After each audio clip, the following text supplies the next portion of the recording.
고린도전서 3장 7절.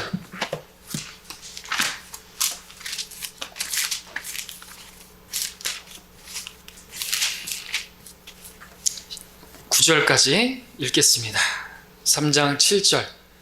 그러므로 심는 자나 물 주는 자는 아무것도 아니지만 오직 자라게 하시는 분은 하나님 뿐이시니라. 이제 심는 자와 물 주는 자는 하나니라. 그러나 각 사람은 자기의 수고에 따라 자기 상을 받을 것이니라. 우리는 하나님과 함께 일하는 동역자들이라.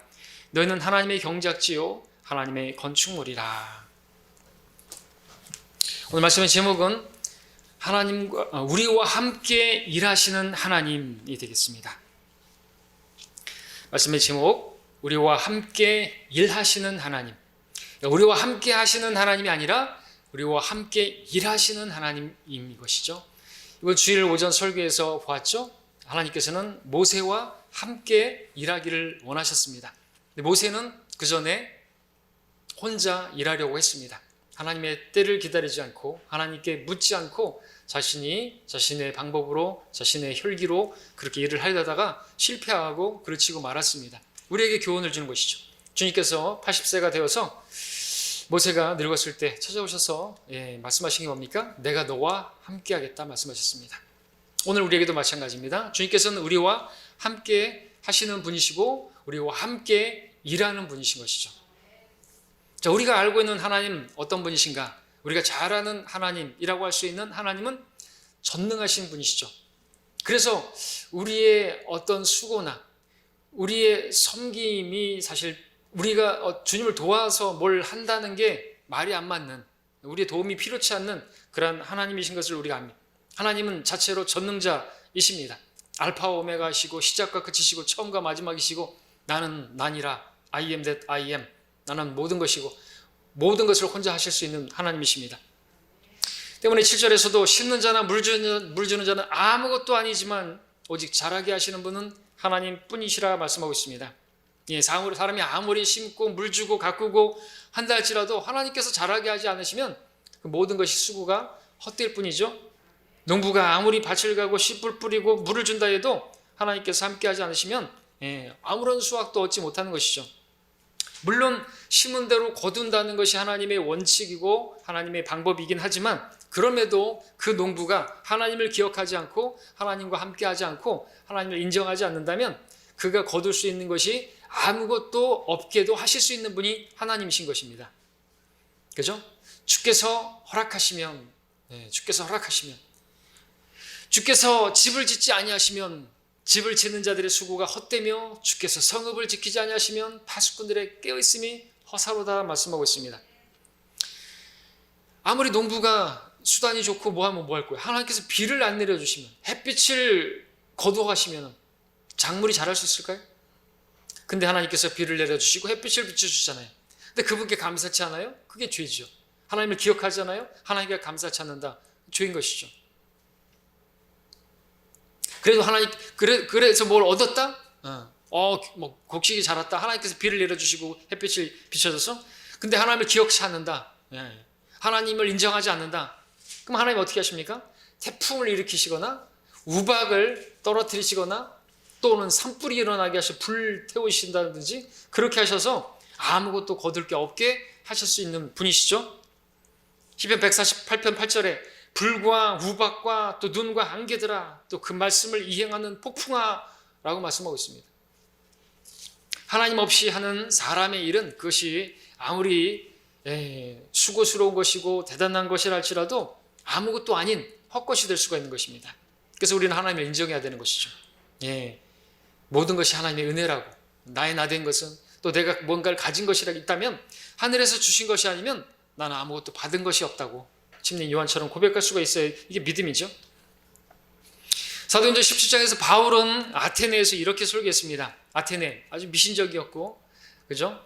알지 못하는 신에게 그렇게 섬기는 제단도 있었고 세상과 그 안에 있는 만물을 지으신 하나님은 하늘과 땅에 주시니 그분은 사람의 손으로 만든 성전들에는 계시지 아니하시며 또한 무슨 필요한 것이 있는 것처럼 사람의 손으로 섬김을 받아야 되는 것도 아니시니 이는 그분이 만민에게 생명과 호흡과 만물을 주심이라 그랬습니다.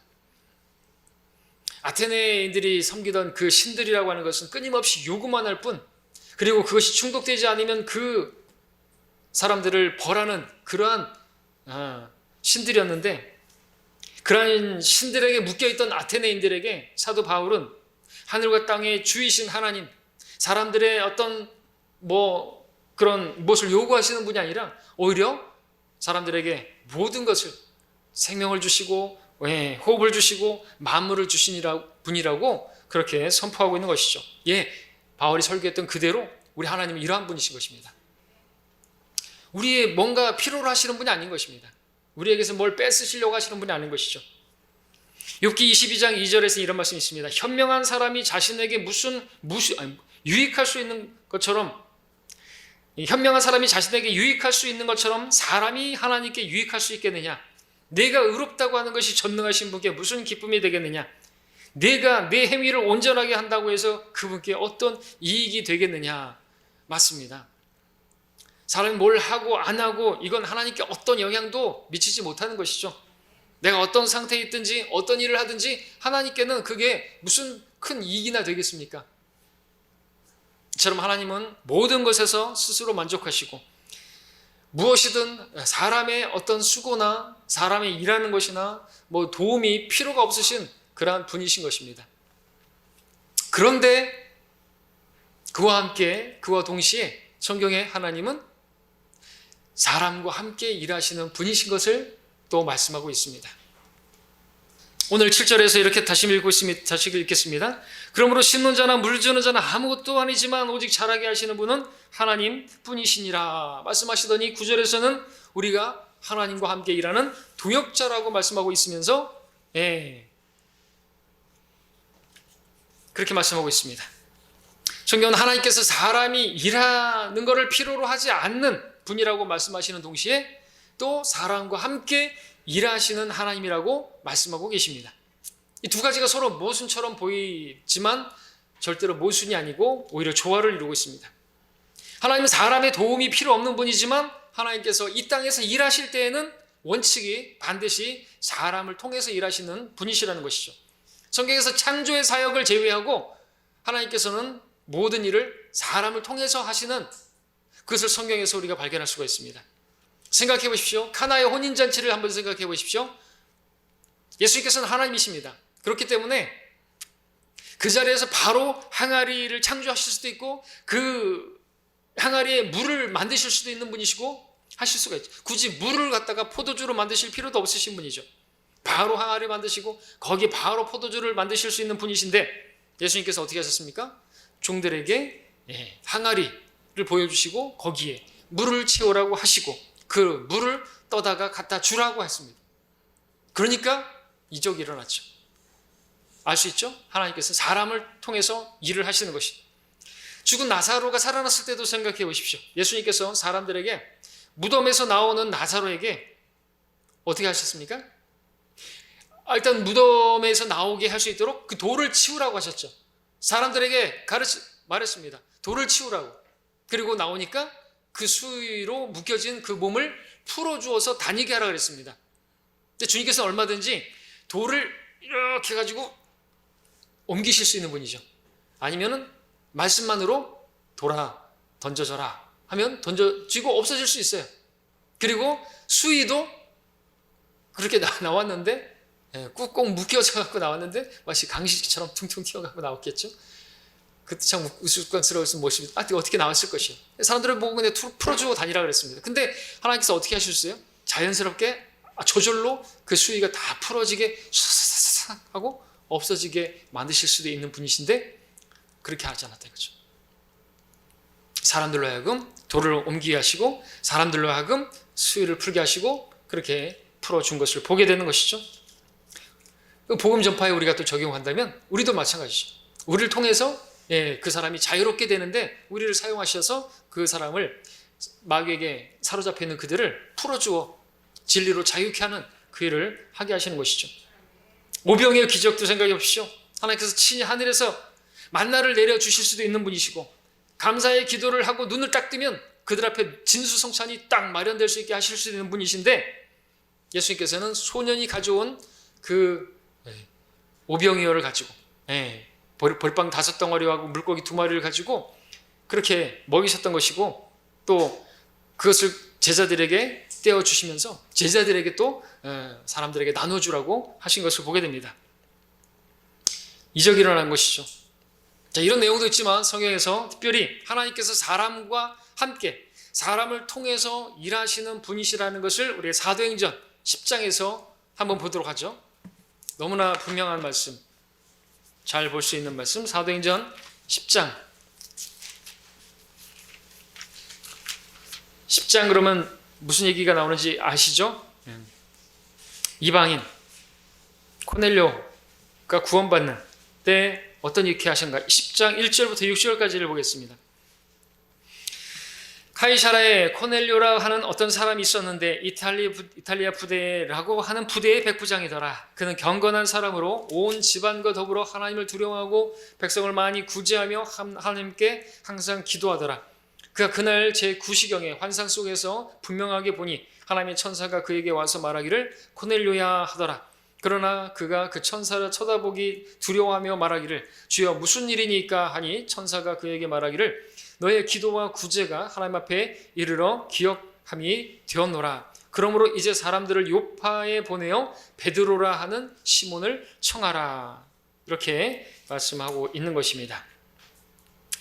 자, 이 백부장 코넬료 아주 경건한 사람이었습니다. 하나님을 두려워하고 기도하는, 근데 아직 구원받지 않았습니다. 거듭나지 않았습니다. 하나님께서 그런 코넬료에게 천사를 보내셨습니다. 주목할 것은 천사가 코넬료에게 직접 복음을 전할 수 있었음에도 불구하고, 그랬으면 더 효과적일 수 있었을 텐데 베드로를 청하라고 그렇게 말만 했다는 것이죠. 한편 요파에서는 베드로가 환상을 보고 있었습니다. 그 환상은 불결한 짐승들이 보자기에 담겨서 내려오는데 거기서 한 음성이 나기를 베드로야 잡아먹으라. 그러니까 베드로는 주여 그럴 수 없나이다. 나는 결코 속되거나 불결한 것을 먹은 적이 없나이다 라고 하니까 주님께서 하나님께서 깨끗하게 하신 것을 네가 속되다고 하지 말라고 하셨죠. 자, 그 일이 3번 있고 나서 코넬료가 보낸 이방인 3사람이 찾아오게 되는데 19절 20절을 보게 되면 베드로가 그 환상에 관하여 생각하고 있는데 성령께서 그에게 말씀하시기를 보라 3사람이 너를 찾으니 일어나서 내려가 아무것도 의심하지 말고 그들과 함께 가라 내가 그들을 보냈음이니라 하시니 그랬습니다. 자, 당시 이방인들 유대인들하고 교제가 없었습니다. 유대인들은 이방인을 개로 여겼기 때문에. 근데 주님께서 이런 환상을 보여주시면서 부정하다고 생각하지 말아요, 그죠? 이미 예수님의 피로 다 이방인들의 죄까지 깨끗하게 된 것이에요. 더러운 게 아닙니다. 그렇죠? 그렇게 해서 베드로를 보냈고 이방인에게 보냈고 코넬료에게 복음을 전파해서 그와 그 집안이 다 구원을 받게 되었죠. 자, 이런 말씀을 보게 되면 우리는 하나님께서 일하시는 원칙을 보게 되는 것입니다. 하나님께서 베드로와 함께 일하심으로 코넬료를 구원하기를 원하셨습니다. 코넬료에게 천사를 보내셨지만 코넬료에게 사람들을 시켜서 베드로를 불러오게 하셨고 베드로를 코넬료에게 보내서 베드로를 통해서 코넬료를 구원받게 하셨습니다. 하나님은 사람과 함께 일하시는 분이십니다. 이번 주 오전에 말씀 봤던 것처럼 하나님께서는 모세와 함께 일하심으로 이스라엘 백성들, 이집트의 그 고난당하고 있는 그들을 구해내기를 원하셨습니다. 또 하나님께서 홍수 심판을 경고하실 때도 의의 전파자인 노아와 함께 일하시면서 하나님의 심판 전파하시고 방주를 예비하게 하셨습니다. 하나님은 요셉과 함께 일하심으로써 이스라엘 백성들을 기근으로부터 건져내셨습니다. 하나님께서는 고집센 요나 징계하시면서까지 그와 함께 일하시면서 니느웨 백성들을 구원하시고자 하셨습니다. 신약으로 와서 주님께서는 무식한 어부로 여겨졌던 그 제자들을 부르셔서 어부들을 부르셔서 복음을 전하게 하신 분이십니다. 그리고 이제 세상에서 약하고 천하고 멸시받는 보잘것없는 저와 여러분들을 부르셔서 우리와 함께 나와 함께 일하자고 우리를 부르고 계시는 것입니다. 하나님께서 오늘 어떤 놀라운 기적이나 표적을 통해서 사람들을 구원하지 않으시고 우리의 순종을 통해서 우리를 통하여 사람들을 구원하시고자 하시는 것이죠.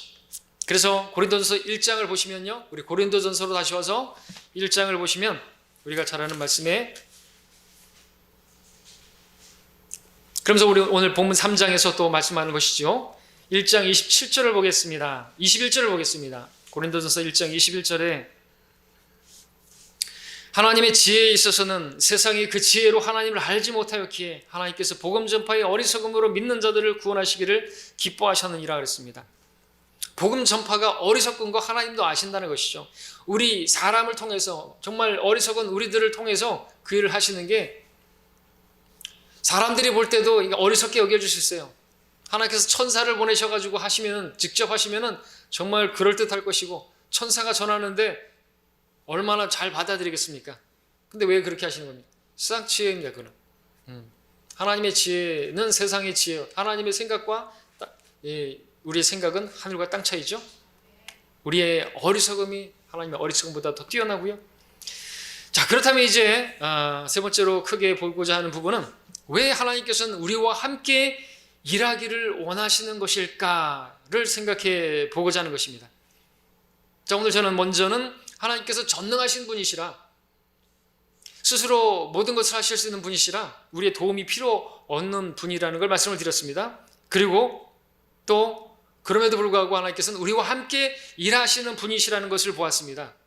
이제 세 번째로 보고자 하는 것은, 그러면 왜 하나님께서는 우리와 함께 일하기를 원하시는 것인가 궁금해지죠? 하나님께서 다 하면 되시지 왜 우리와 함께 하시려고 하시는 것인가? 천사가 나타나가지고 사람들에게 복음 전하는 게 우리가 전하는 것보다 더 효과적이지 않겠습니까? 요즘처럼 코로나 같은 이 전염병 때문에 우리가 사람들에게 다가가는 것조차 정말 어려운 이런 시대에 더더욱 천사가 전하면 더 나을 텐데 우리가 다가가기도 좀 그런 이 시대에, 그런데 왜 하나님께서는 굳이 우리와 함께 일하시기를 원하시는 것이겠습니까? 자, 3장 오늘 본문으로 다시 돌아와서 하나님께서 우리와 함께 일하시는 목적을, 이유를 여기서 발견할 수가 있기 바랍니다. 7절을 다시 한번 읽습니다. 또 말씀드리지만 그러므로 심는 자나 물 주는 자는 아무것도 아니지만 오직 자라게 하시는 분은 하나님 뿐이시라. 분명합니다.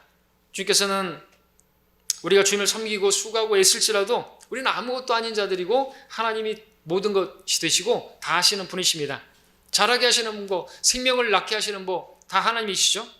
그럼에도 우리는 9절에 나온 것처럼 하나님과 함께 일하는 동역자들이고요.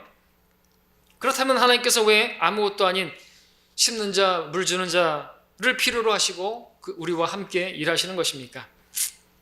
답은 바로 8절 하반절에, 그러나 각 사람은 자기의 수고에 따라 자기의 상을 받을 것이니라. 이런 말씀을 여러분들 눈을 주목해 보시기 바랍니다.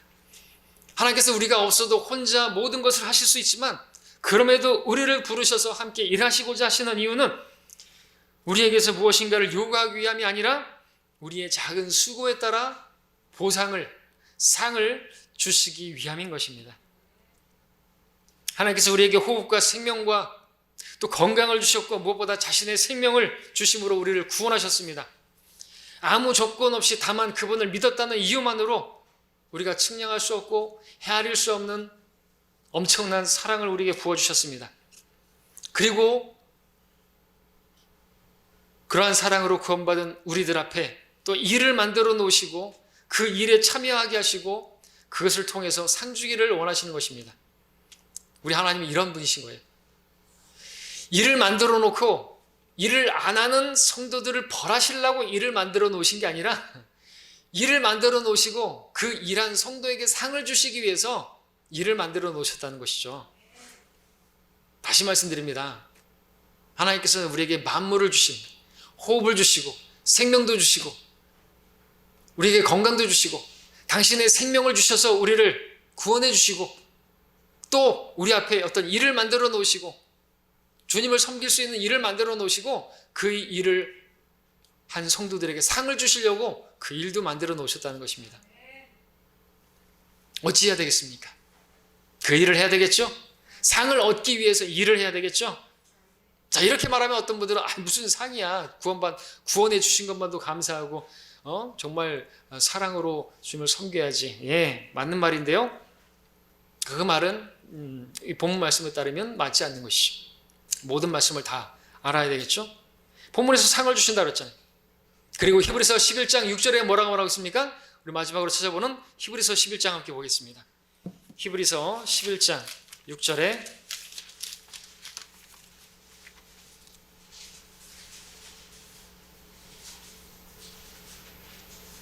자, 잘 아시는 말씀, 또 암송도 하고 계실 말씀일 텐데 함께 우리 읽어보죠. 시작. 그러나 믿음이 없이는 하나님을 기쁘시게 할 수 없나니 하나님께 나아가는 자는 그분이 존재하시는 것과 그분이 자기를 열심히 찾는 자들에게 보상하시는 분이심을 마땅히 믿어야 하느니라. 상 주시는 분도 믿어야 된다는 거죠. 하나님이 존재하시는 거 믿는 거 맞습니다. 그런데 하나님 상 주시는 분도 믿어야지 온전히 믿는 것이죠. 우리가 주일에 봤던 모세에 대해서 그 밑에 보시면 24절부터 나오죠. 24절부터만 보면 믿음으로 모세는 장성하여 파라오의 딸의 아들이라 칭함을 거절하고 잠시 동안 주의 낙을 누리는 것보다 오히려 하나님의 백성과 함께 고난받는 것을 택하였고 그리스도의 능욕을 이집트의 부하들보다 더 큰 재물로 여겼으니 이는 그가 상 주심을 바라보았습니다. 우리 창세기에서는 우리 출애굽기에서는 잘 못 보는 그런 부분이겠지만 여기서 분명히 나오고 있습니다. 그가 이집트인에 의해서 형제가 그렇게 고난당하고 있었을 때 나아간 것이거든요. 나아가면 어떻게 되는지 알아요. 그래도 나아간 것입니다. 자기 형제의 고난에 동참한 거란 것이. 그걸 기록하고 있는 것이. 왜 그렇게 한 것입니까? 그렇게 하면은 이것들이 다 자기가 가지고 있는 모든 것들이 다 이루어질 수도 있는 거예요. 잃어버릴 수 있는 것이. 자신의 지위, 부 이런 거 다. 근데 선택한 것입니다. 믿음으로 선택한 것이죠. 왜요? 상 주심을 바라보고 선택한 것이죠. 우리는 계산을 잘해야 되는 것입니다. 잠시 있다가 이 세상에서 이 잠시 있다가 사라져버릴 이 세상의 것들을 추구하느라 살면 계산을 잘못하는 것이. 이 세상에 뭐 계산 잘하는 그런 사람들, 워런 버핏이니 뭐 이런 사람들 우리보다 계산 못하는 것이. 우린 영혼을 위해서 이 땅을 사는 것입니다. 이 생은 영생을 위한 기간이에요. 준비하는 기간이죠. 우리는 팥죽 한 그릇에 장자권을 팔아버리는 그런 속된 자들이 되면 안 되는 것입니다. 자, 주님께서는 상을 주시는 분입니다. 자, 말씀을 정리하겠습니다. 오늘 우리는 우리와 함께 하시는 하나님, 아니 우리와 함께 일하시는 하나님을 보았습니다. 우리는 아무것도 아니지만 하나님께서는 모든 것을 하시는 분이시지만 하나님께서는 아무것도 아닌 우리와 함께 하기를 원하십니다.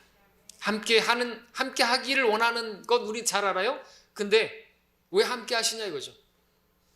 우리와 함께 하신 하나님, 임마누엘 잘합니다. 근데 우리와 함께 하시면서 오늘 말씀의 제목은 우리와 함께 일하시는 하나님인 것을 우리가 알아야 되는 것이죠. 혼자서도 하실 수 있는 분이시지만 우리와 함께 일하기를 원하시지. 우리와 함께 일하는 우리를 동역자로 말씀하셨습니다. 하나님께서는 우리에게 상을 주시고자 우리의 수고에 따라 상을 주시고자 또 우리에게 일을 주셨습니다. 우리가 하나님 믿는다고 했을 때 그 믿음에는 우리 수고에 따라 상을 주시는 하나님을 믿는 믿음도 반드시 포함되어야 되는 거죠. 우린 주님을 바라볼 뿐만 아니라 주님께서 주시는 그 상도 바라볼 수 있어야 되는 것입니다. 주님께서는 우리에게 상을 주시고자 상을 준비해 두시고 기다리고 계시는 것입니다. 상을 주기를 원하세요.